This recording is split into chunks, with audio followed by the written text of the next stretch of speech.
अखेर डॉक्टर तात्याराव लहाने यांची जे हॉस्पिटलमधून बदली करण्यात आलेली आहे। त्यांना हंगामी पदोन्नती देण्यात आलेली आहे। अखेर लहाने यांना जे हॉस्पिटलमधून हटवण्यात आलेला आहे।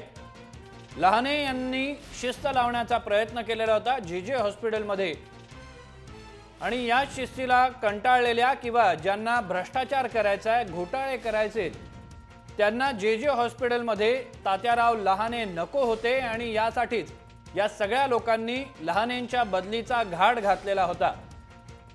मार्डने देखील लहाने यांच्या बदलीसाठी संप केलेला होता, मात्र त्यावेळेला मुंबई हायकोर्टाने मार्डला झापलेलं होतं आणि लहाने यांची बाजू उचलून धरलेली होती। अमृत सुतार यांच्याकडून अधिक माहिती घेऊया।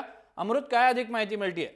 नक्कीच श्रीरंग, आपण पाहू शकतो की तात्यासाहेब लहाने यांनी रुग्णांना जास्तीत जास्त सेवा मिळवून देण्यासाठी जे रुग्णालयामध्ये एक शिस्त निर्माण केली होती आणि या शिस्तीमुळे अनेक रुग्णांनाही त्याचा फायदा झालेला आहे।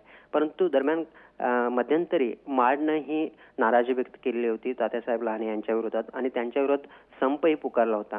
परंतु त्यांना त्या संपांना म्हणावा तसा प्रतिसाद मिळाला नाही, उलट त्यांनाच झापण्यात आलं होतं आणि त्यानंतर आता काही वेळासाठी हंगामी सहसंचालक अशी तात्पुरती पदोन्नती देऊन बदली करण्याचा निर्णय हा वैद्यकीय शिक्षण मंत्रालयाने घेतलेला आहे।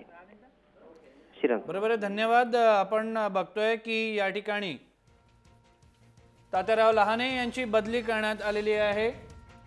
अमृत सुतार आपल्या सोबत फोन लाईनवर होते, जे माहिती देत होते की मार्डने देखील त्यांच्या बदलीसाठी घाट घातलेला होता, मात्र हे सगळे प्रयत्न अयशस्वी ठरलेले होते। अखेर हंगामी पदोन्नती देत लहाने यांना जे हॉस्पिटलमधून हटवण्याचा प्रयत्न करण्यात आलाय।